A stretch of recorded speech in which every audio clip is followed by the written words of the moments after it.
Please take a seat.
Hello, please take a seat.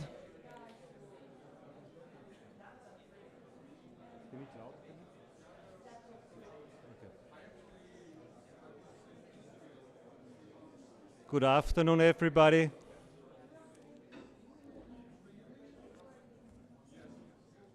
Good afternoon, everybody. Dear colleagues, it's my pleasure and honor to chair this first main session of this conference. And this session has three important parts. The first is a short welcome from our rector, Eva Schuler-Steindl. The second one is the Young Economist Ceremony Award. And the last one is the first keynote from Kathleen Schubert.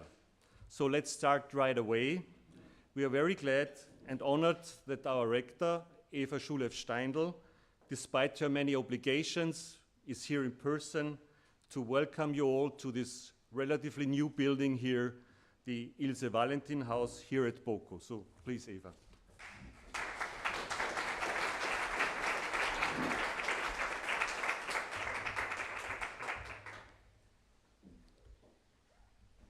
Dear colleagues, distinguished speakers from Austria and abroad, dear guests in the stream, and especially dear Professor Klaus Sallhofer.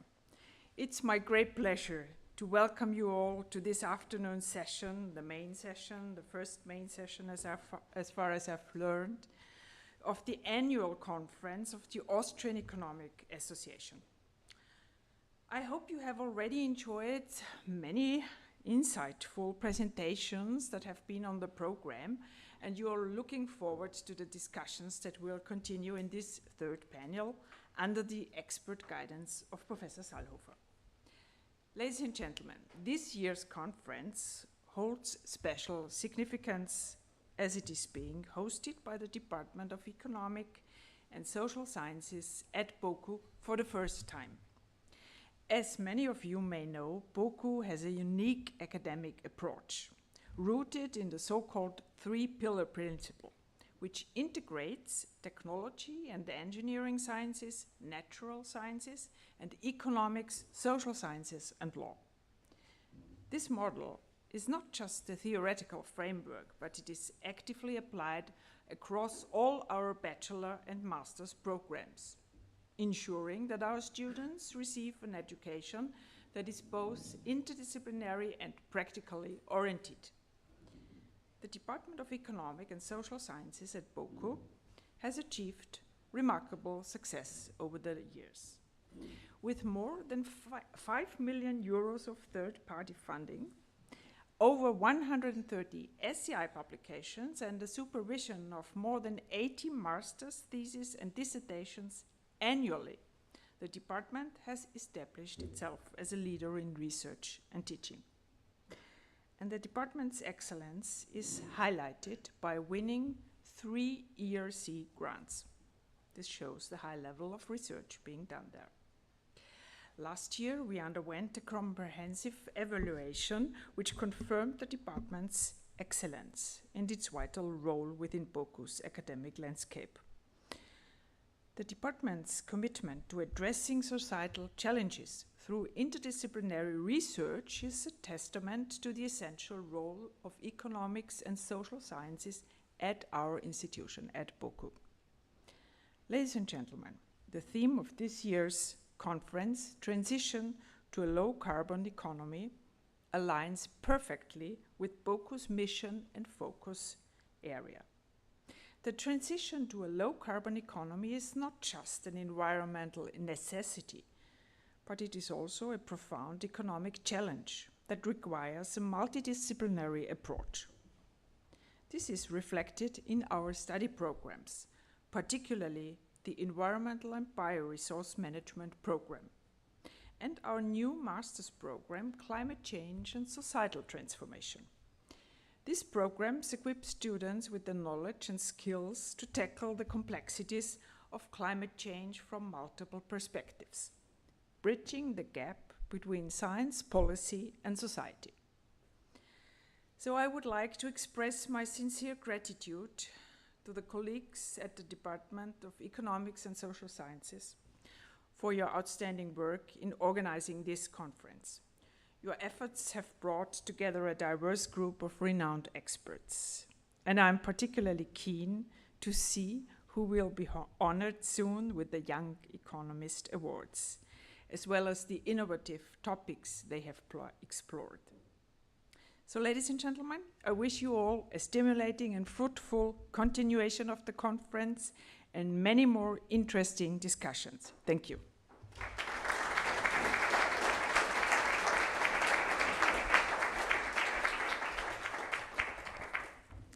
Thank you very much. After this official welcome from the rector, I would also like to extend this welcome in the name of the Institute of Economic Sustainable Development as the organizers of this year's conference. It's a pleasure and an honor for us to host this event and to have you here. The organization of the conference is a joint effort from the whole institute. A lot of people have contributed, probably too many to mention them all, but I would like to mention a few. Irene Konrad and Iris Richter for organizing the registration and the social events, and Andreas Eder, Uli Morawetz, Johannes Schmidt, and Sebastian Werle for the program organization. Give them a warm hand, please.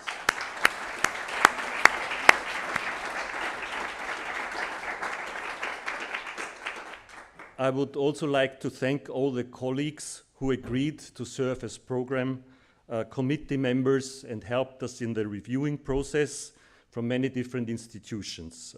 Finally, I would like to thank the board of the NÖK for the opportunity to host this event, and in particular, I would like to thank the president, Alexia Fürnkrantz-Braskawetz, who, for unforeseen circumstances, cannot be with us today, the General Secretary, Michael Getzner, and the two Vice Presidents, Jesus Crespo Guaresma and Rudi Winterebner, for the guidance and support in the organization. Thank you very much.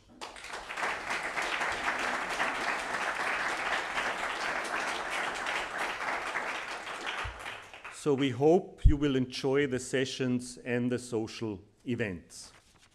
Now, our next item on the agenda is the Young Economist Award. This award is sponsored by the Central Bank of the Republic of Austria, and it is given to the best papers of the conference, with none of the authors being older than 35 years.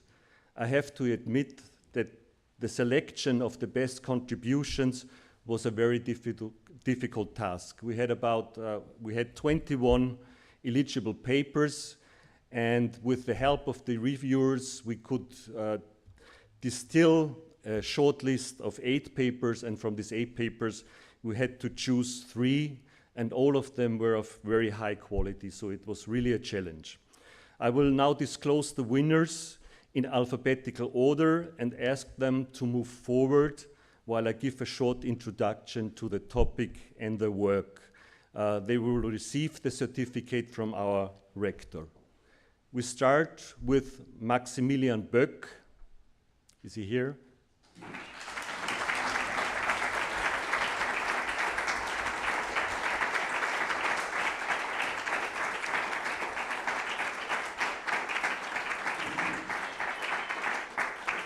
He is currently a postdoc at Bocconi University, and he is also a Klaus Liebscher Economic Research Fellow at the Österreichische Nationalbank. He holds a PhD from the Vienna University of Economics and Business. He receives the prize for his contribution, Belief Distortion in Risk Premia. Financial crises are frequently preceded by excessive optimism in financial markets. Excessive optimism is due to misinterpretation of available information, which results in belief distortions. Consequently, distorted beliefs about asset prices can result in excessive risk-taking and ultimately cause financial crises and costly recessions. However, there is no systematic evidence of belief formation and risk premia in financial markets. Against this background, the paper uses innovative machine learning and Bayesian time series econometrics to study belief distortions on risk premia and their reaction to financial shocks. By doing so, the paper contributes to a better understanding of how financial crises can emerge and affect the economy. Congratulations.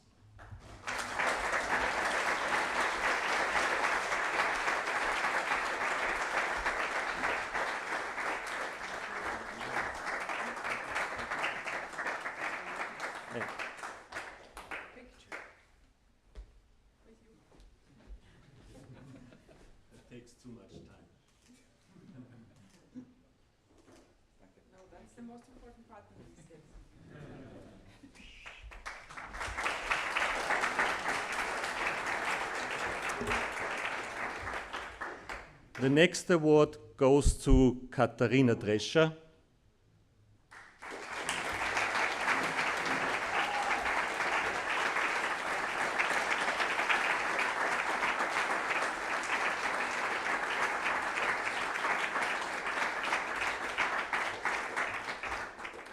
She is currently a PhD student at the University of Passau, and she gets the prize for the contribution.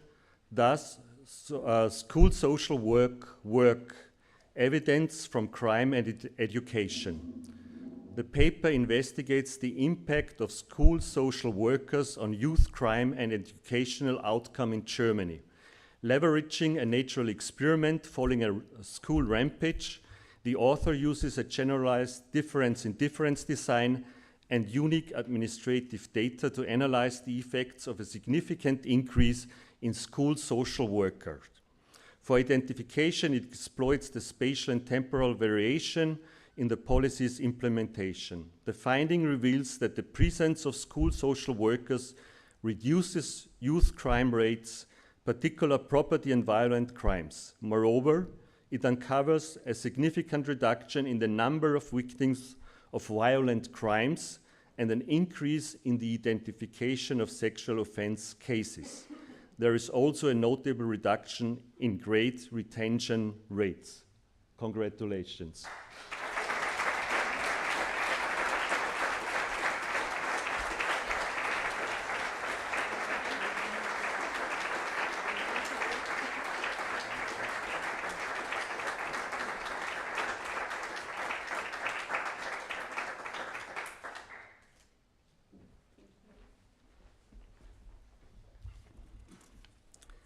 And the last award goes to Sebastian Hager.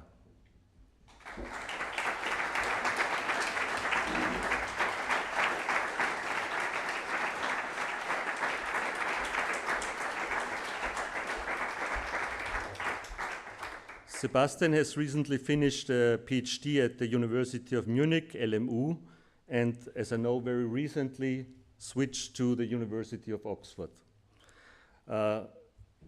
He receives the prize for the contribution, Speaking of Gender, Superiors, Gender Attitudes, and Women's Careers. The paper investigates if the effects of superiors, in this case ministers in Germany, revealed preferences for diversity on the career trajectories of women in their ministries. So based on parliamentary speeches, the author develops a novel measure of gender attitudes, the extent to which a person speaks gender inclusive. Each minister gets a score, and this score is related to employee-level data from German ministries. Results suggest that superiors' gender attitudes matter for women's career outcome. Ministers with 1 standard deviation higher gender attitudes increase women's probability of being promoted. This effect is driven by both male and female ministers. Congratulations.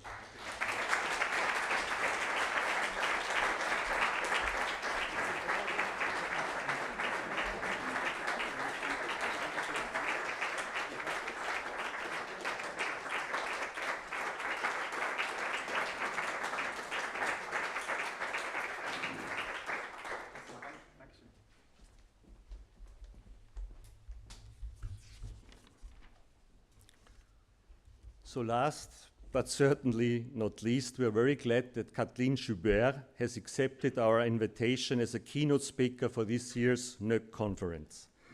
Kathleen is professor at the University of Paris, Panthéon-Sorbonne, and associate chair at the Paris School of Economics. She is also a member of the French High Council for Climate and the French Council for Economic Analysis. Moreover, she is a co-director of the Globalization Development and Environment Program at the Center of Economic Research and Applications, member of the French Economic Council of Sustainable Development, a CES-IFO Research Fellow, and a past president of the French Economic Association. She's also editor of the Journal of Environmental Economics and Management, an associate editor of the European Economic Review, and a co-editor of Resource and Energy Economics. She has a wide range of research interests in the area of environmental and natural resource economics and in climate economics, and has published her work in many high-quality journals, including the Journal of Economic Theory, Journal of Environmental Economics and Management, the Journal of the Association of Environmental and Resource Economics, European Economic Review, Annual Review of Economics, and the Journal of Economic Dynamics and Control. Today, she will talk about sobriety and necessity to fight climate change. Please, Kathleen, the floor is yours.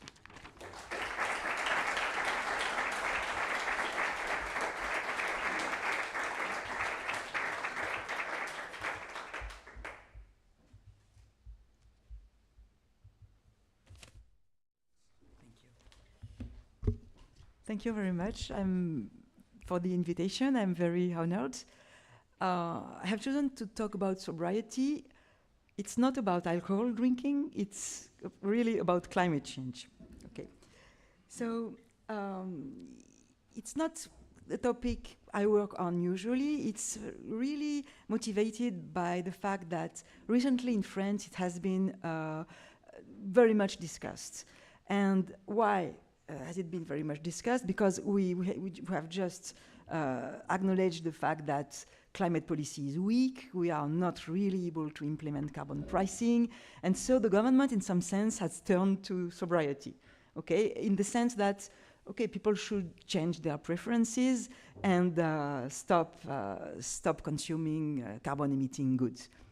Okay, so it is what I want to talk about. Is it real? Is it possible that such thing occurs?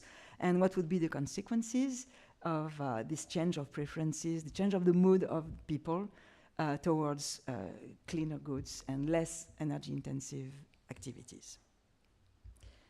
So this is what we are talking about. So to be a bit more precise, there are several options to reduce CO2 emissions. not independent, but at least you can think of four drivers, four options to decrease overall CO2 emissions. You can decrease the size of the population. I won't go into that. You can decrease the growth of GDP per capita. This is what is called degrowth. I won't go into that either. My students love it, but maybe it's not what I'm going to do today. Decreasing the energy intensity of GDP. So then you have many options, supply-side options, like changing production methods, going to more circular way of producing, recycling, adopting energy-saving technologies, innovating to produce more energy-efficient goods, and so on. This is supply-side options. And demand-side options, changing behaviors. And this is what I am really going to talk about. Then the last option would be decreasing the carbon intensity of energy. As you know, of course, this is the energy transition, switching to renewables out of fossil fuels. I won't talk about that either. So I will focus on this demand side and changing behaviors. So why? Because, as I said, progress at the global level to fight climate change has been really slow.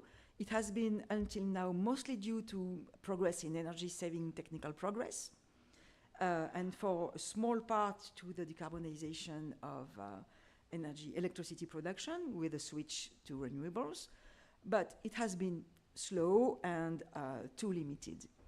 So the emphasis has been put at the political level, at least, on reducing demand.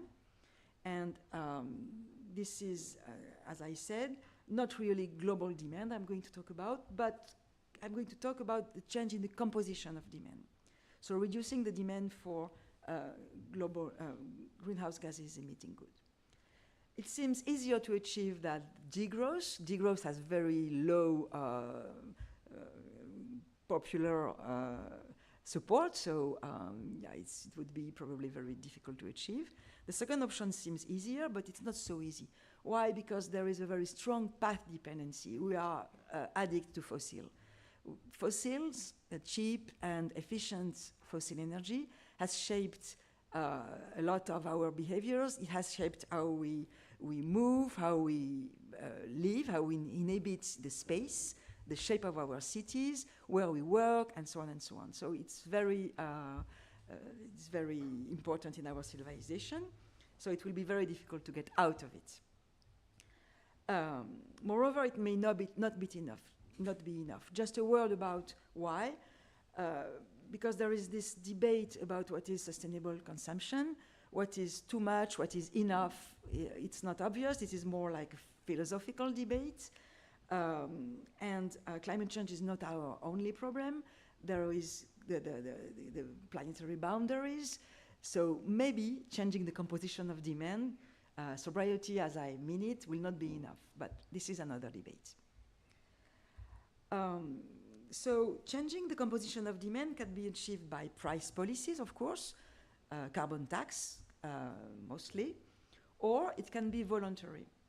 Price policies are favored by economists, but only by economists, sadly. People don't like price policies. There are acceptability issues. In France, we had the Yellow Vest protests. You know that. It has been a big shock, and until now, the carbon price has been frozen, and there is no possibility that it will be increased anymore in France in the near future. Okay? So there is this big problem of acceptability of price policies. So that's why I want to look a bit deeper into voluntary change in the composition of demand. So this is how I define sobriety. Equivalently, we can say sufficiency. It is the voluntary reduction of demand for carbon-emitting goods. So first, I will focus on how we can model that in our economic models, and then how these changes of behavior can be triggered at the individual level.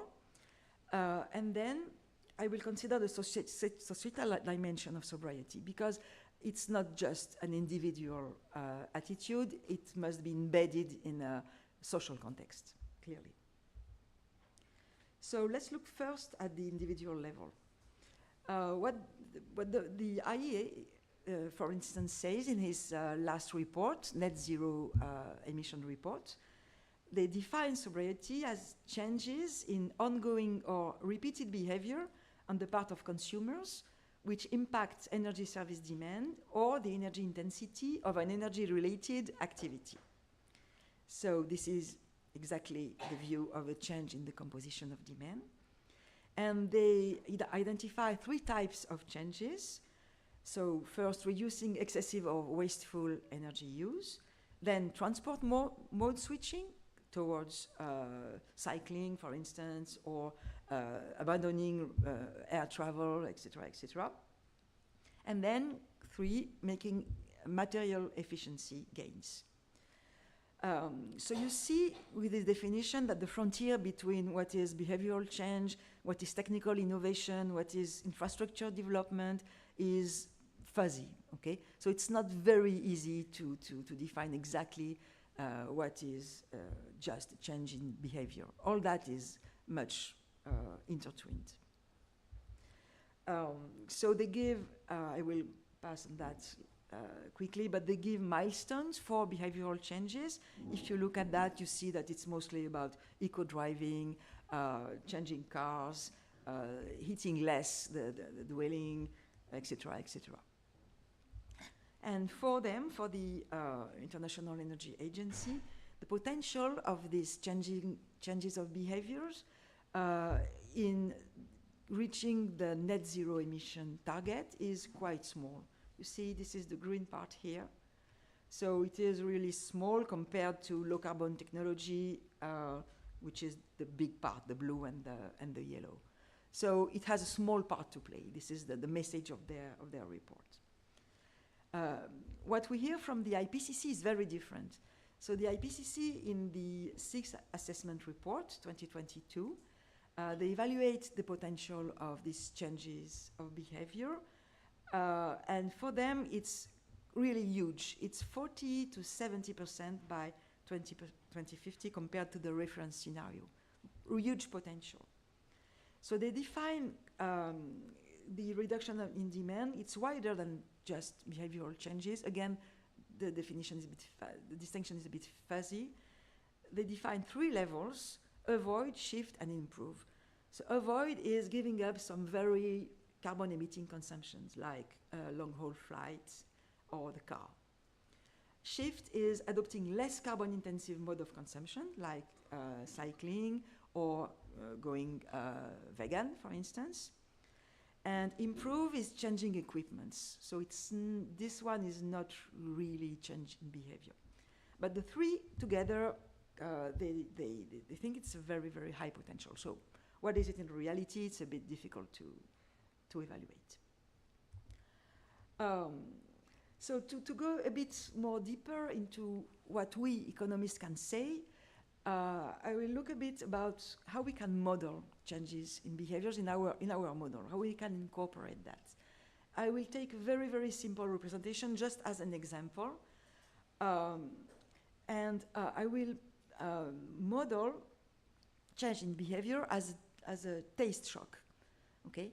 So let's take a very simple utility function. Let's say utility depends on aggregate consumption, capital C. Aggregate consumption is a mix of consumption of brown goods, CB, and of green goods, CG. I make the aggregation CES form because it is simple. Alpha is the weight we put in our consumption basket to brown goods. 1 minus alpha, the weight put to green goods. And sigma is the elasticity of substitution between the two. Okay? And so a very simple way of defining a taste shock, a change in preference, would be to say that it is just a decrease in alpha. We start preferring less brown goods. Okay? Our preference for brown goods decreases. And so let's just look at what happens if this alpha decreases, taking into account simple approach, partial equilibrium, income and prices exogenous. So I just compute the first order conditions for maximization of the household utility under the budget constraint. So it's quite straightforward with a CES aggregate. The price index is also of the CES form.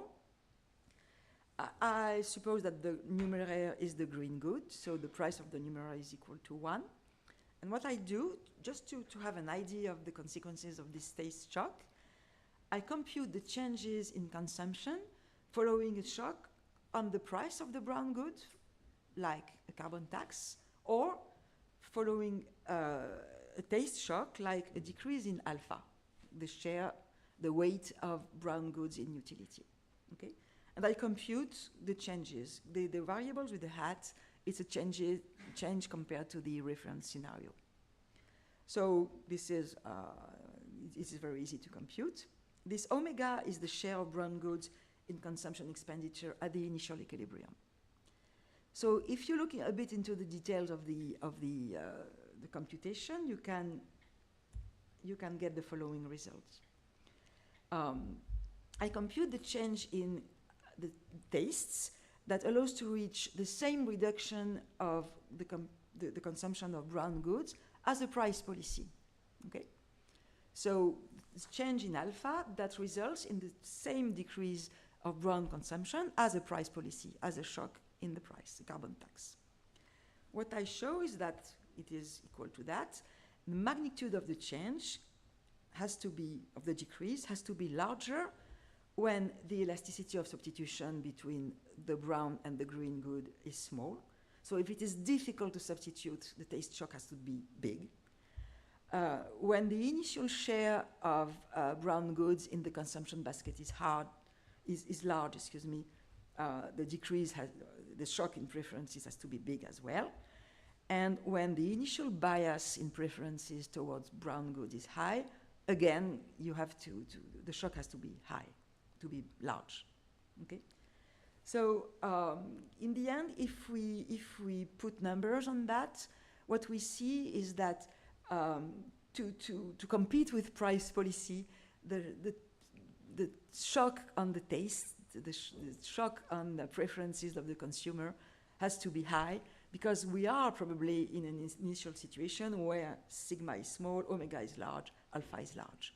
Okay, so the change of preferences should be very huge to be as efficient as a price policy. This is what we can take out of that. If the revenues from the carbon tax are redistributed, it's a bit different. But anyway, the take-out message is this one. But there is a big difference. In take of a change in preferences,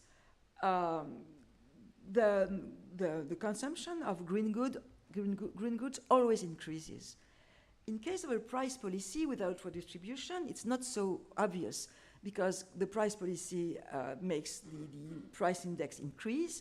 So households with the same revenue, they can consume less. There is a negative demand shock following the carbon tax. And then, depending on the parameters, and in particular, if the elasticity of substitution between the two types of good is low, the consumption of green goods may decrease as well.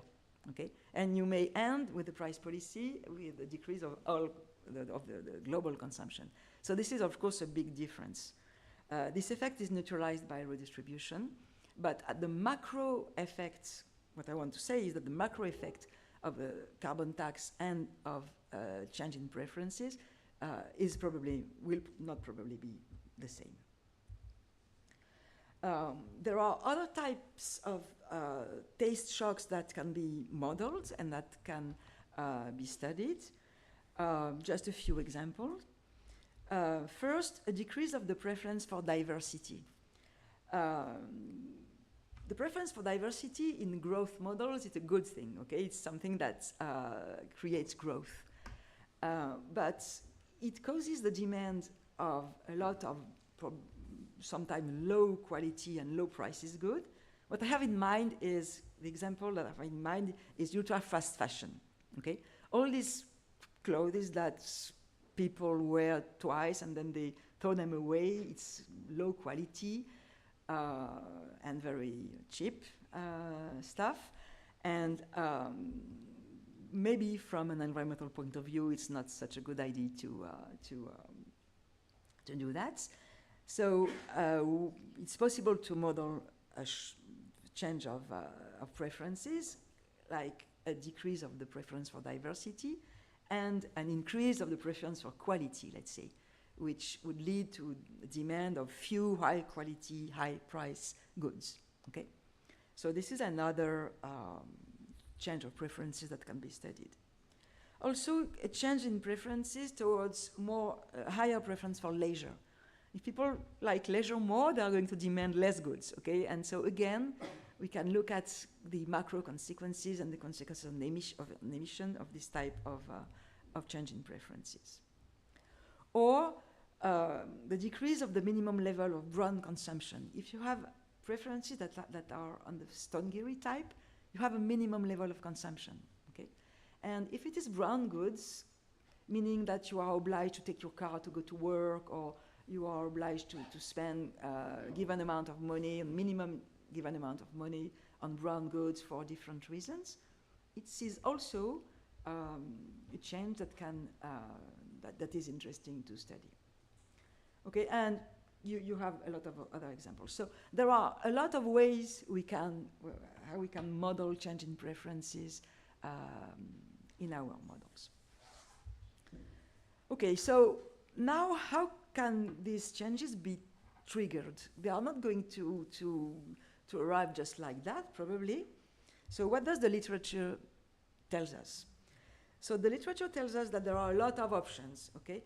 Behavioral changes may be triggered by information, education, campaigns, labels, and so on, by nudges, by media, advertising, or imitation of the behavior of like influencers or people that decide of the mood of the society, or by a switch in the mood of your reference group, your friends, your colleagues, and so on, or by the renewal of generation. Maybe young people will have different preferences as people of my generation. Probably it is the case. Or by price policy itself. So I want to go a bit more into details on these different options. But I want to stress that economics has a lot to learn on all these topics from other social sciences, clearly. So information, what does the literature say? So information through labels. Labels are increasingly used to provide consumers information on the carbon footprint of their consumption, for instance. There is a huge literature, bigger and bigger literature on the evaluation of the efficiency of these labels. Does it make anything? Do people actually change their behaviors? So you have a literature on the evaluation of energy efficiency labels, on energy conservation, fuel economy when buying new cars, and so on. I don't cite all the literature, of course, I cannot, but just some examples. You have apps on mobile phones now in France. I think it's probably the same in Austria. You have every type of information campaigns. And so what is the result of all that? The result is often that it may work, but the quality of information provided is crucial. People has to be confident that information is of quality for trust. Otherwise, they don't believe it. It has no effect. And of course, here the danger of greenwashing is repeatedly put forward in all these studies. So label is a possibility, but maybe not to be overestimated. Then nudges. So what is nudges? You know that nudges, the idea is that households are not homo economicus, okay? There are all sorts of cognitive biases, we all have that. There is limited rationality, limited willpower, limited attention. So we take our decisions in a context that is not at all the perfect context of the homo economicus. And so nudges may be used to reduce these behavioral biases by modifying the decision context in which you take your decisions.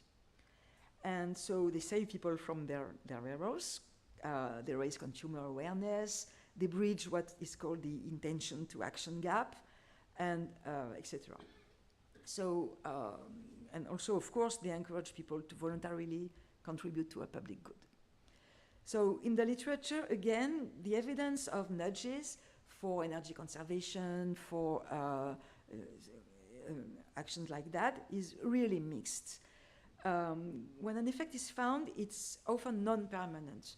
So it works, but for a small amount of time. Very soon you just forget, and so it's over.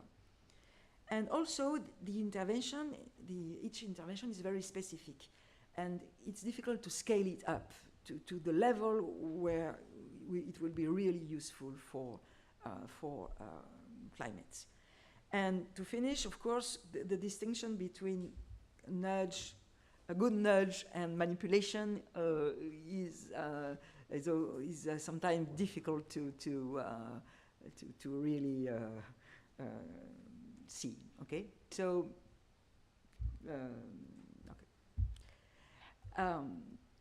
then interaction with price policy. So this is interesting. Suppose you accept to change a bit your behavior, to do some small gestures for climate, okay, like you become vegetarian or you take the plane a bit less. Is it an indicator? Oh, excuse me. Is it an indicator of the willingness to accept price policy? If you accept to become a vegetarian for the climate, will you accept the carbon tax more easily?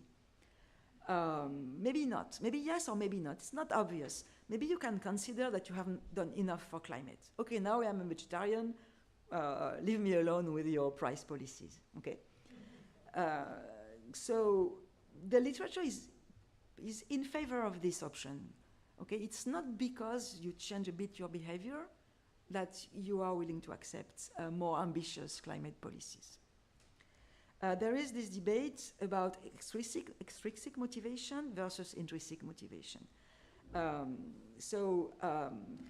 Carbon tax the other way around, the carbon tax may just crowd out the intrinsic motivation which pushes people to perform small gestures. Timo had an old paper on that. He says, yes, there is crowding out. More recent paper, Matau and Hall, says it depends on the context. So again, literature, the evidence we find in the literature is mixed. Then habits and cohorts. So habits is probably important. Habits acquired when you are young, it shapes a lot your behavior in adulthood. Okay, there are papers on that. For instance, car versus public transport. This is called the scarring effect. The habits you acquire when you are a kid, they remain. You still have them in some sense, to some extent, when you become older. So maybe if you make your kids change their habits, maybe the next generation will have different preferences, more climate-friendly preferences. Habits are an important obstacle to behavioral changes, and disrupting them may be a powerful way to trigger the change. Then the renewal generation. Maybe it may work, but we are not sure. There are very few papers on that. I saw this paper, Chancel, 2014. It studies cohort effects in energy consumption, and it doesn't find convincing evidence that younger generation may have more environmental friendly preferences towards energy consumption. Young generation, they still like cars, they still like planes, and so on and so on. So, okay, but what is the takeout of this paper is, for me, also that it's very difficult. There are big methodological difficulties to estimate age period cohort effects. So there is a need for further research. Okay, so this is what we can find in the literature about the individual changes in behavior. Now, probably you are not going to decide to change your behavior alone. There is the social context that is very, very important. And this is what I want to talk about now. So in the sixth assessment report of the IPCC, they stress that a lot. Demand reduction can only happen through societal, technological, and institutional changes. Sobriety cannot depend solely on everyone's willingness to make these small gestures.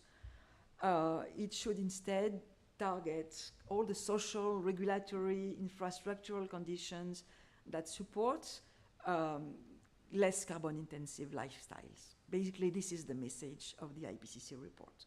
So it should aim at modify both infrastructure in which your decision takes place and also the social norms in which each of us lives.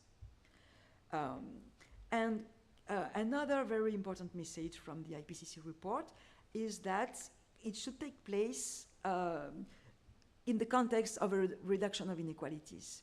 Okay, it's very difficult to separate for them. It's very difficult to separate the changes in behavior to become more climate friendly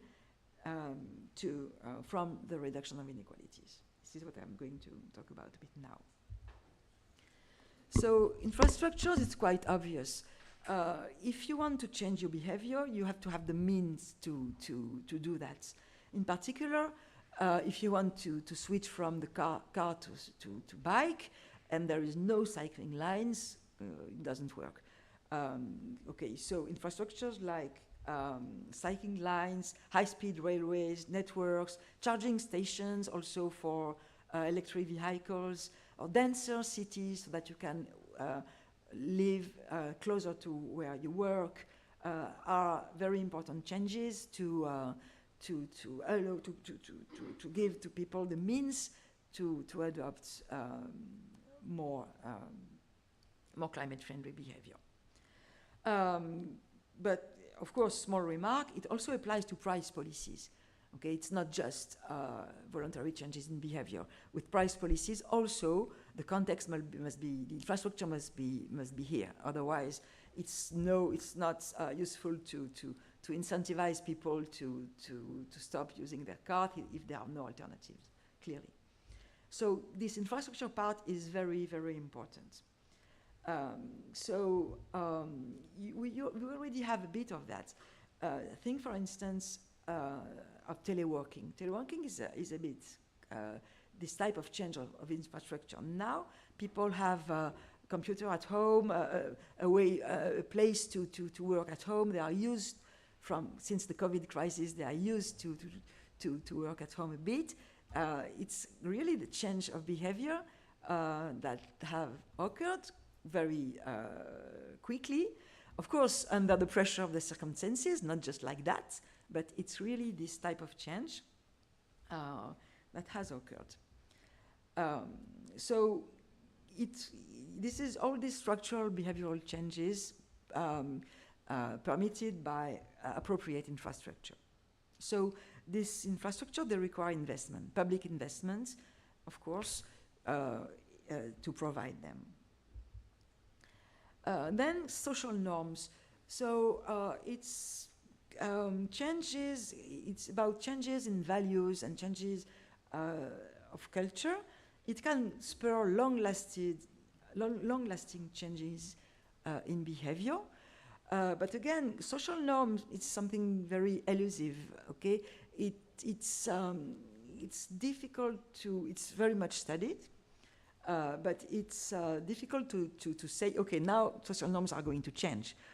Doesn't work like that. It's something very, of course, very, very complex. There is the role of cultural transmission. There is the role of public policy and exogenous shocks, like smoking ban in restaurants, also the COVID crisis. It was this type of exogenous shock. There is the role of social learning and peer effects. You look at what your friends or your colleagues do. There was a nice paper. I heard a nice presentation today on that. in the case of solar photovoltaic adoption, he showed very clearly that that if people see solar panels on the rooftop of their neighbors and friends, they are more willing to adopt. Okay, so this effect is important. Also, the role of media, of course, in changing the mood of society towards what is fashionable to consume. Think about, for instance, Sweden and the young people that have the shame of taking the plane. Okay, I don't remember how you say that, but plane shame. Okay, so it's typically this kind of thing that the media or the can trigger. Okay. Then there is this question of how is society organized. Clearly, a change of social values towards sobriety is very unlikely to happen in societies that value consumption very highly. Okay, if you are told all the time that you are successful if you consume a lot, it's completely contradictory to at the same time explaining that you have to adopt more climate-friendly behavior. So this is what they call in the literature contradictory assumptions, contradictory injunctions, excuse me, like appeals to sobriety and simultaneously advertising for SUVs, fast fashion, low-cost air travel, airport expansion, and so on. So the mood of the society, it is that. What is the value? What are the values of society? Okay, this is what is determinant here. Then effort sharing. Effort sharing is a very, of course, important aspect. Does it apply? This sobriety, does it apply to everyone? Clearly, it's very difficult it's a message that is very difficult to give to poor people that cannot satisfy their basic needs. Okay, not only in developing countries, but also in our societies, there are people that for whom it is difficult to satisfy basic needs, and so you cannot ask them to become more sober. So in the IPCC, they insist a lot on that, the IPCC report. They insist a lot on the fact that consumption should no longer be based on quantity, but only on what is needed. Here, they open a very, as I said before, very philosophical debate and a very difficult debate. It's easy to say that those who have too much should consume less, while those who have not enough should consume more. It's easy to say, and nobody can disagree with that. But how are we going to make it happen? What is too much? What is decent? What is enough?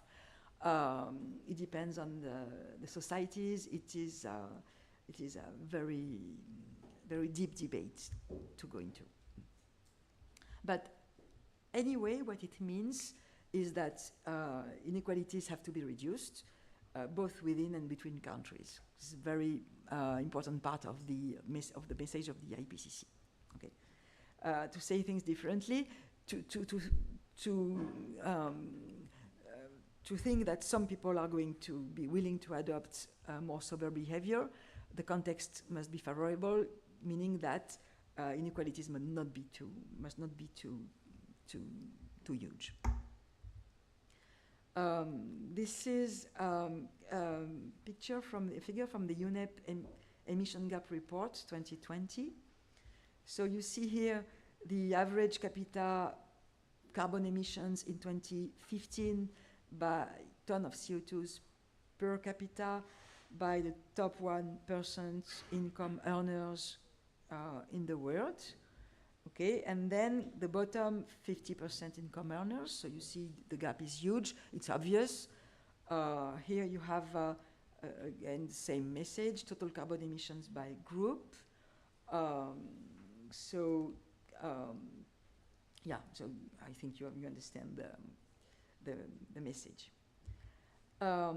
So I want to talk a bit about this last question, maybe it could be enough to target climate policies on the super rich, and to hope that this fraction of the population, the top 1% earners, would change their behaviors so that, okay, these huge emissions would be reduced. Maybe it could be enough. There is the World Inequality Lab. Maybe you know about it. I know it very well because it is in my department, and so I hear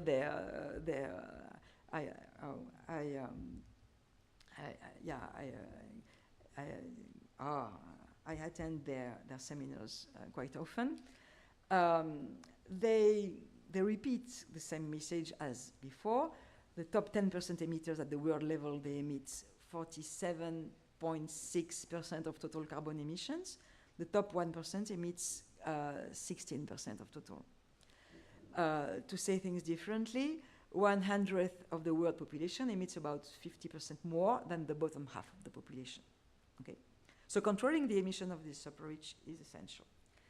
But when you go a bit more into the data, you very soon understand that it won't be enough. Even if it is desirable, it won't be enough. To stay within the carbon budget corresponding to a 2 degree Celsius target, virtually everyone in the rich countries have to contribute. Okay, so it's simple computation that show you that quite easily. It remains that the symbolic dimension is important in the sense that conspicuous consumption by the wealthiest is hardly compatible with injections to sobriety. Just to give you an example, in France, during the gas crisis, due to the Ukraine and Russian war, the government insisted a lot on this sobriety. People should decrease temperature at home and so on and so on. And there was a revolt. People were very unhappy because at the same time, I don't remember why exactly, but private jets were very much used by the government, by rich people, blah, blah, blah. So the people said, okay, you want that we decrease temperature at home, that we are cold, and there are all these private jets flying in the air, so they were very unhappy. This is obvious. It's difficult to reconcile conspicuous consumption with injections to sobriety. Okay, so I think I am going to the conclusion. With all these elements that can be found in the literature, all these things we can think about, I want to say a word about my view, let's say, what is the conclusion I draw of all that. For me, asking households to voluntarily change their consumption behavior and become sober, it cannot be a substitute to ambitious price policies, because first, it won't be enough. It won't be enough. The small model I have presented shows that. The change in behaviors should be so huge to be enough that it's not realistic. It won't allow to achieve the necessary demand reduction first. And also because the question of how is it going to happen remains open, okay? Nudges are not enough. How do social norms change? It's not very clear, etc. So the way I see it is that there are price policies and voluntary changes in behavior are complement, not substitutes, okay? Even though in some circumstances, as I said, price policies can crowd out voluntary behavior and vice versa. But they are complement, both are needed, and both have to take place in the context, in the social context of inequality reduction. Otherwise, it's not going to work. So I think a policy mix that could work is a carbon tax with the revenues that would be redistributed in order to fight the fact that to suppress the fact that it is regressive, which is not acceptable. Then the society should value sobriety, which is again a bit easy to say, but difficult to achieve. The mood of the society ideally should change. Then we need investment in infrastructures, providing the means to the change in behavior that we want to see happen. And then probably regulations targeting conspicuous carbon-intensive consumptions. For the symbolic dimension I have talked about before, I think it would be very useful. Okay, but we are not here yet, so the carbon clock runs fast. 2050 and carbon neutrality is not far from now, and so I think we need a mix of all that to have a hope to achieve carbon neutrality soon enough. Okay, thank you. Thank you very much.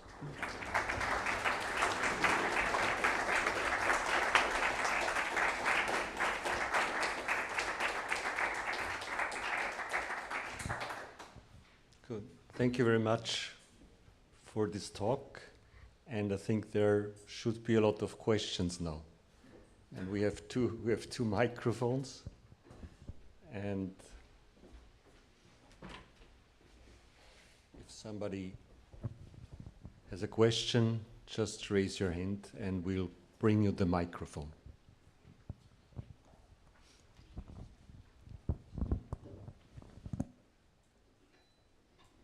Thank you. Yes, thanks for your great keynote, Kathleen.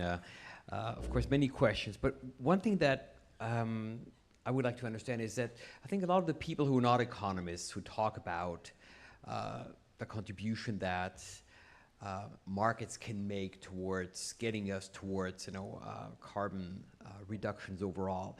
One thing that they find difficult is the fact that markets sometimes seem to work against people who embrace sobriety, right? In your model, it seems like you were assuming the taste shock, went through the representative consumer, so everyone, right, essentially now experienced the taste shock, and so as a result, we were able to kind of study these effects. But of course, in reality, it's subgroups, right, that go through this taste shock, and then they find that their reduction, for example, for carbon-intensive goods reduces the price of those goods on the market, which makes other people then consume more of those. So the markets are partially offsetting my own good deeds, right, by making other people, then do more of the bad.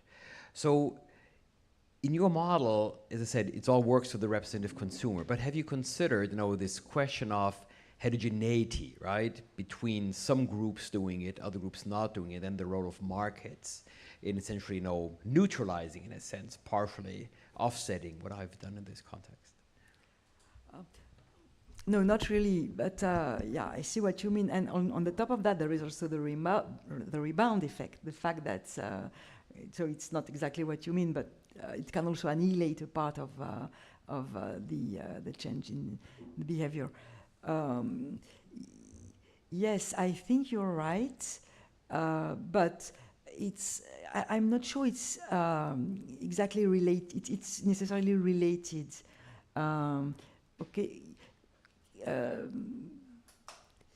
Maybe it's related through price changes. Yeah. So in the market, if the demand, of course, if the demand for carbon-intensive goods decreases because of the behavior of a part of the population that goes away from them, and the demand decreases, if the supply remains the same, the price is going to decrease, and so other people are going to consume more. Yeah, you're perfectly right.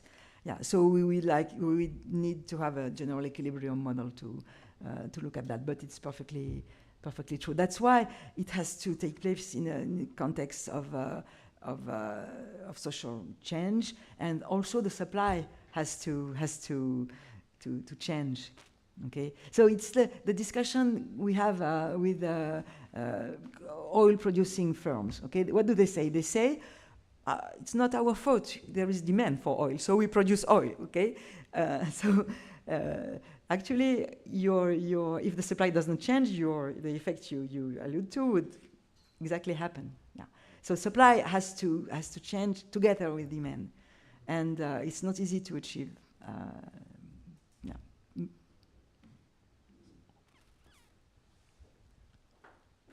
Very short comment. Supply does change, and OPEC, of course, reduces supply. So actually, we see this all the days. So indeed, OPEC is helping us in that, Yeah. doesn't it? Yeah. Thank you also from me. It was very interesting. I also like, because there's so much discussion about sufficiency and sobriety, and nobody really tries to at least kind of capture it more formally, so I really like that. Just one question. If somebody who's not an economist is watching and listening, I was wondering whether, like, what we define as voluntary, they also would say is voluntary. Because, I mean, basically the voluntary changes in behavior induced by information policies, policies designed to change social norms, change behavior.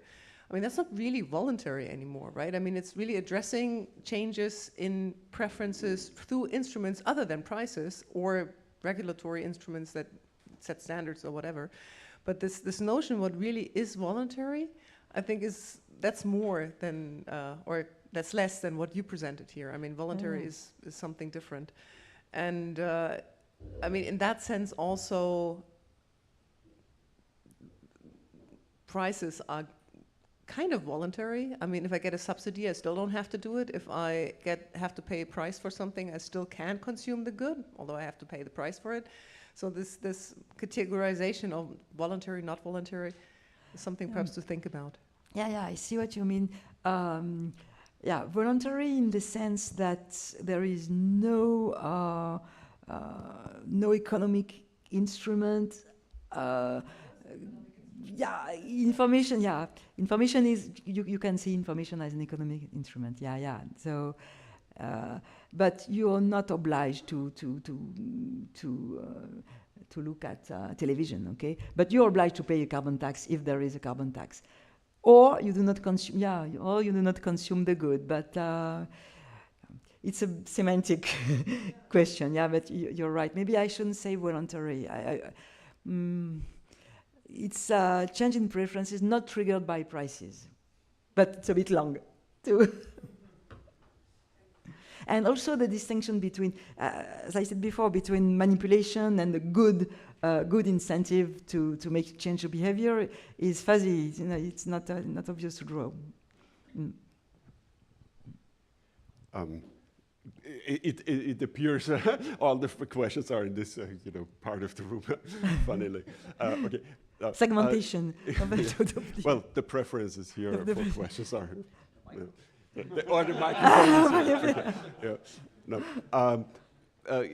I'm a little bit confused regarding the change of preferences and the change of behavior, and I'm not sure whether I understood you correctly, because if there is a carbon tax, I have of course a behavioral change, but it doesn't necessarily is based on any preference change, right? So I'm not sure how you differentiate that, because I mean, maybe I can't afford a car, but I want a car, so my preferences haven't changed. And so yeah, I'm confused about this behavioral change. It's a reaction to a price incentive or something, but of course I change my decisions and my behavior in this sense, but not my preferences. Yeah. It was. I think what I wanted to do is to put a bit of order in that in this discussion about sobriety, and so I chose to define price policies as something that do not change your utility function. You have the same utility function, but because the price of carbon increases, you are going to change your consumptions actually. And sobriety as a change in preferences affecting utility. So you decrease your consumption of carbon-intensive goods because you don't like them anymore. So it's different, but it's a definition. Okay, I chose to define it like that, because otherwise, how would you model sobriety? It's not obvious. I chose to say it's change in the utility function. Yeah, Karsten. To confirm this regional bias here. I wonder about the term sobriety. Kamala Harris, sobriety as a term, is this the correct one? Kamala Harris goes out and advocates joy. And I think much of the change that we've been observing is people that prefer to take the bike to work because it gives them mobility and other pleasures. People are contemplating more mobility in terms of changing your flat or house as you get older and need less space, and that gives you advantages. And I think in many instances, the positive, the co-benefits that come along with it. And if we think about this as Protestants in terms of saving, I don't think we get the motivation of people, nor do we set policies, communication, governance right. I agree. I should have emphasized the co-benefits, but not all change in preferences are associated to co-benefits. Think about traveling by plane. For my generation, air traveling was very, very positive because it was a means to know, to visit other countries, to know other cultures. It was a freedom and okay. So the change in preference that would lead to less air traveling. I'm not sure it's joy. You know, I think for young people that decide not to travel because of CO2 emission, it's maybe they would have liked to go to I don't know, to Caraïbes or to Île Maurice to see the world, but in some sense there are co-benefits for cycling, for instance. But what is the co-benefit of not taking long-haul plane? I don't see. So it's Frequently is a big benefit for much people working. yeah. Okay. Now, co-benefits and the fact that you can, sometimes you do it for yourself, I agree, I completely agree. Yeah. But why did not you do it before? Because you didn't have the infrastructure, or because nobody did it? Because it was a metric of success, how much you travel. Yeah. In our business. Okay.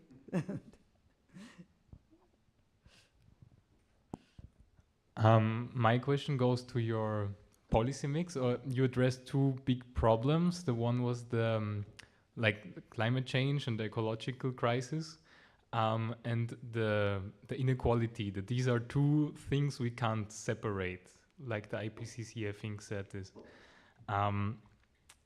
However, those two problems are very global in its nature. So the inequality is something like we have 200 competing nation states and global elite, or global elite, but a very wealthy group of people that can evade taxes by going to the most cheap nation state. So there is some kind of competition.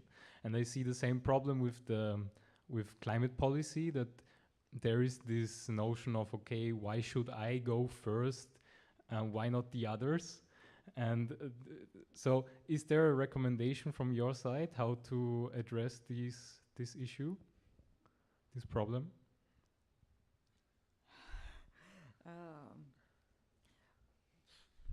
Not really. Yeah, the IPCC is very, very, insists a lot on that. The fact that they link very strongly the two problems together.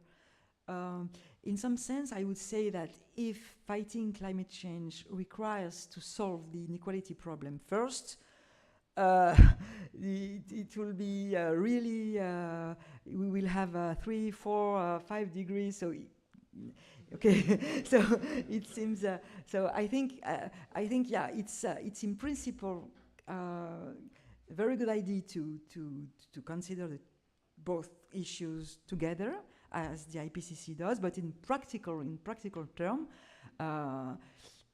yeah, it's not very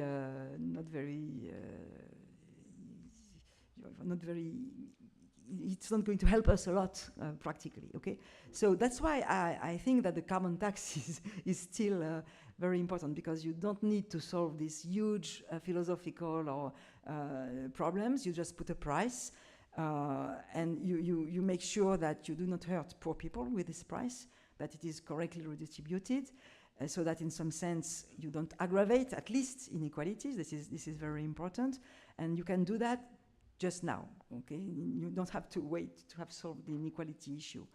But anyway, what I wanted to say is that if we anyway try to find things to make people change their behaviors, it cannot take place in a context where there are so many, obvious inequalities, people that consume so much than others, because it is never going to work. Okay, the average guy in the population is never going to buy this recommendation to be more sober in this context. This is just what I wanted to say. Just one request. Wouldn't there be something like a global tax be necessary to really reach those 1%? Yeah. This is this is the proposal by Gabriel Zucman, for instance. It is also in my in my department. So Gabriel Zucman, yeah. But I think if we want to be very, very practical for climate, we have to separate the two: the carbon tax and the tax on the super rich, which would address a part of the problem of climate, but would also be very difficult to implement and take time, and we don't have this time to, yeah, I think, but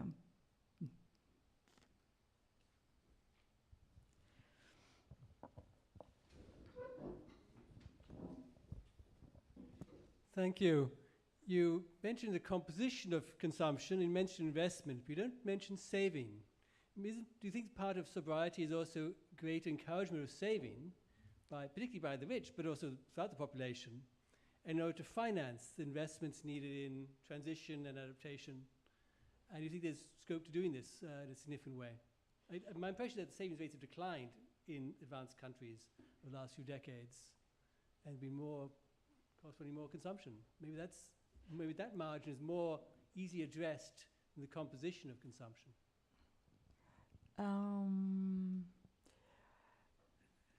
You mean that we are going to need more savings to finance the investment necessary for transition? That's completely maybe true. Also, the rich maybe should, not just consume less carbon-intensive stuff, but consume less everything and save more. Yeah. So, but yeah, it is. But I wouldn't call that sobriety. Yeah, it is. It will be probably necessary, because if we impose the carbon tax, there will be a negative shock on demand, and people will save more, and there will be a need for financing the investments. So clearly, the equilibrium between saving and consumption will be displaced in favor of saving. But I think it is another macroeconomic mechanism, very important, but different from the one I want to address here. Yeah.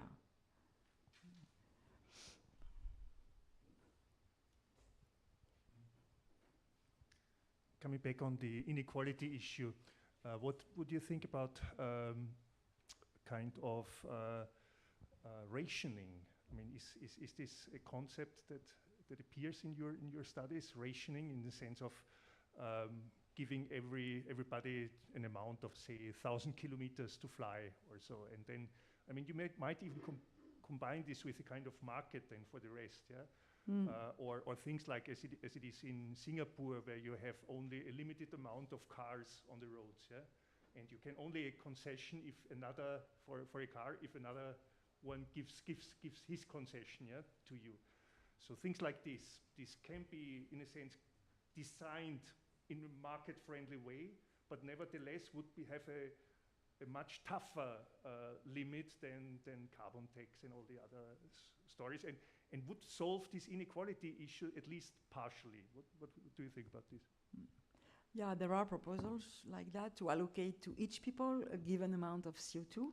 that they can use all over their life or in a year, okay, and it would be more fair. It would be equity.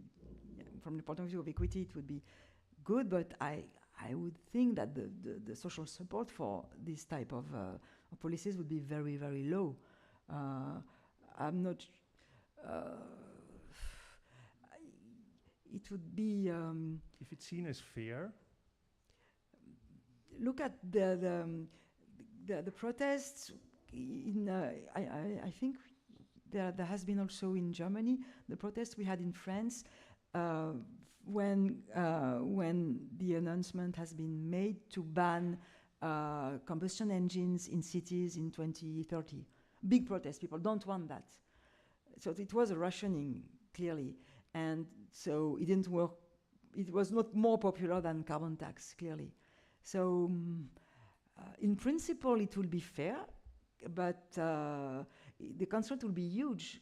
So I'm not sure people would be more in favor, because what we have to solve now is really a question of acceptability of the instrument. We have to find an instrument that can be acceptable.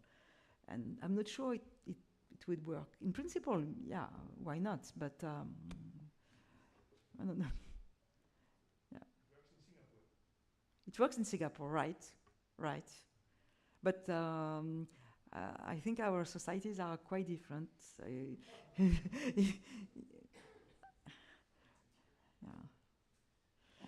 There is an interesting thing we are going to. It's not exactly that, but when in Europe the second second ETS market is going to be implemented for housing and transportation, it's tradable, so it's not exactly what you have in mind, but we will see. I'm not sure that it will go without problems. So,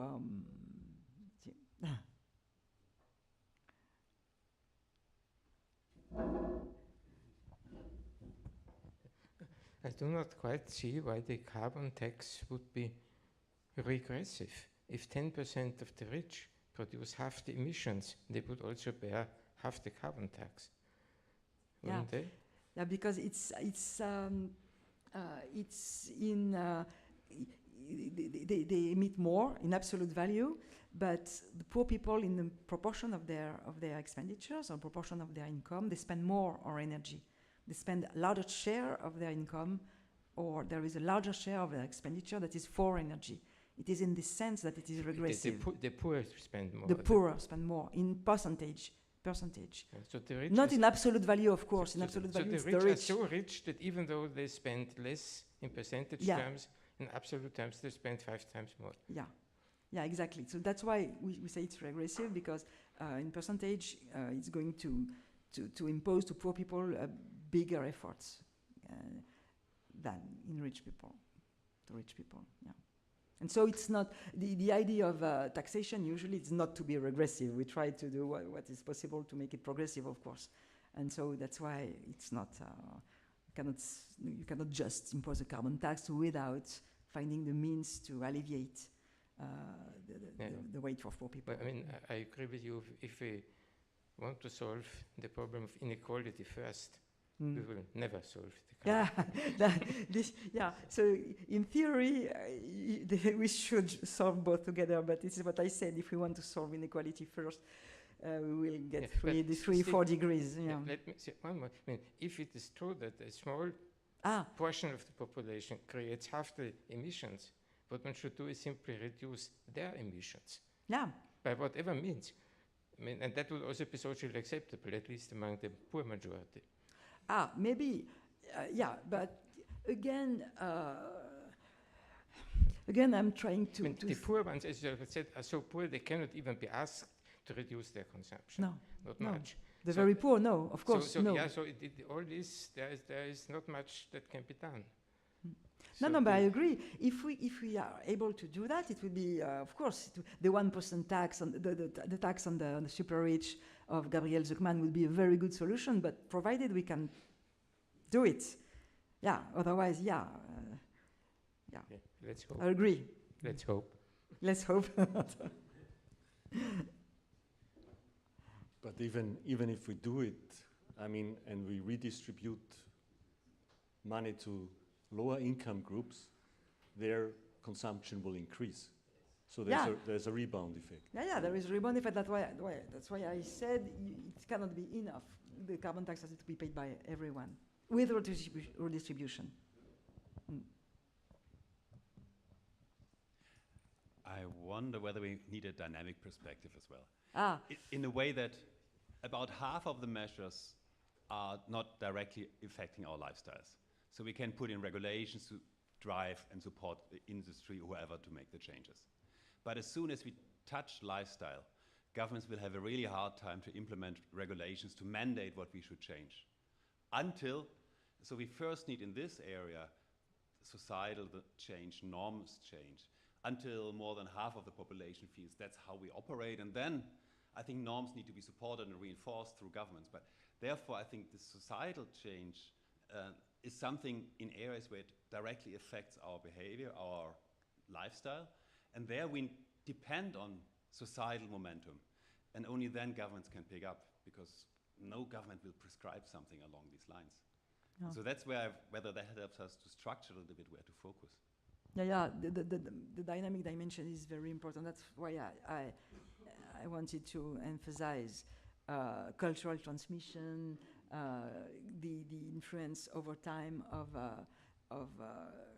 social learning, peer effects, and also the renewal of generation, the change of habits. All that takes a lot of time, but not always.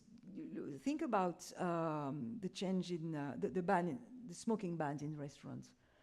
The mood of the population changed very, very quickly. In 2 years, smoking was banned in restaurants. It was okay. When I was young, professors, they smoke in the classroom. Okay, so now if you saw that, you would say they're crazy. Okay, and so it happened. I was young long time ago, but anyway, it happened quite quickly for smoking, and so. Maybe the dynamic dimension is important, but it's not necessarily so slow. It depends, and public policy can accelerate, maybe like with small stuff that make people change their habits. I don't know, not in all aspects, but in some aspects. Or look at teleworking. After COVID, after the COVID crisis, people didn't go back to their previous habits for work. Okay, I suppose a lot of you stay at home much more than before. So it changed a lot very quickly. So in this sense, policy or exogenous shock can help. Yeah, but that kind of points to the fact that it was not voluntary in the sense. I mean, I'm not writing on that voluntary, not voluntary, but now it's voluntary. The smoking example is exactly forbid something, and then it triggers the change. It's not kind of providing some information and waiting for nobody to smoke in the restaurant or like. So, I mean, that gives a good example of where actually perhaps beyond pricing instruments might actually be very effective and perhaps even cost effective. I don't know. But the other question I had is also when you're talking about changing norms and changing behavior and everything. I mean, it's a lot about the narrative that's out there.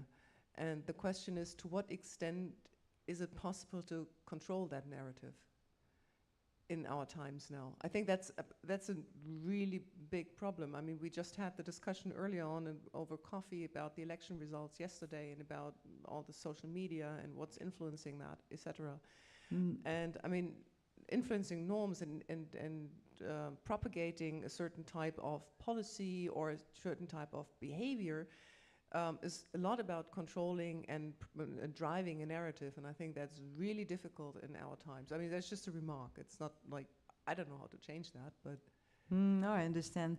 It's very tricky. The frontier between between good policy to change norms and manipulation of people or political manipulation is very, very tiny. So yeah, I agree. Yeah, not even the manipulation, but if you, for example, the narrative I hope that the Germans in the room will not contradict me on that, but when the German carbon price rose, or when we had adjustments to our heating law, I mean, whether they were good or bad, I'm not even discussing, but the narrative in the media was only about the additional cost. It was about nothing else. I mean, this is perhaps exaggeration, but 90% were about the additional cost per household. There was nothing why it was done or something like that. It was, and that's what I meant with also with controlling the narrative. And of course, like getting positive feedback for policy, if only it's, the only thing stressed is always the cost to the households. And I mean, then I agree with you, then positive things should be put into perspective more. Okay, I agree.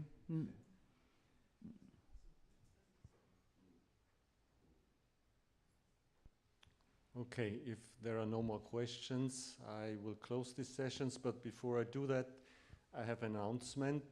We will have a buffet, and it's in the same building where you also got the coffee. It's a nice evening, so I think people can also move outside and stay or sit outside. And we will also keep this room open if somebody wants to sit down, because there are only possibilities to stay over there. And there's also another announcement, and there was a tiny misunderstanding with the Mensa who provides the buffet, so it's not ready yet. So it will be in a couple of minutes, but I think we have to move very slowly to the next room. For the end of the session, I would like to my congratulations again to the winners of the award, and thank you very much, Kathleen, for this very inspiring talk, and we had a very good discussion, so thank everybody and have a nice evening.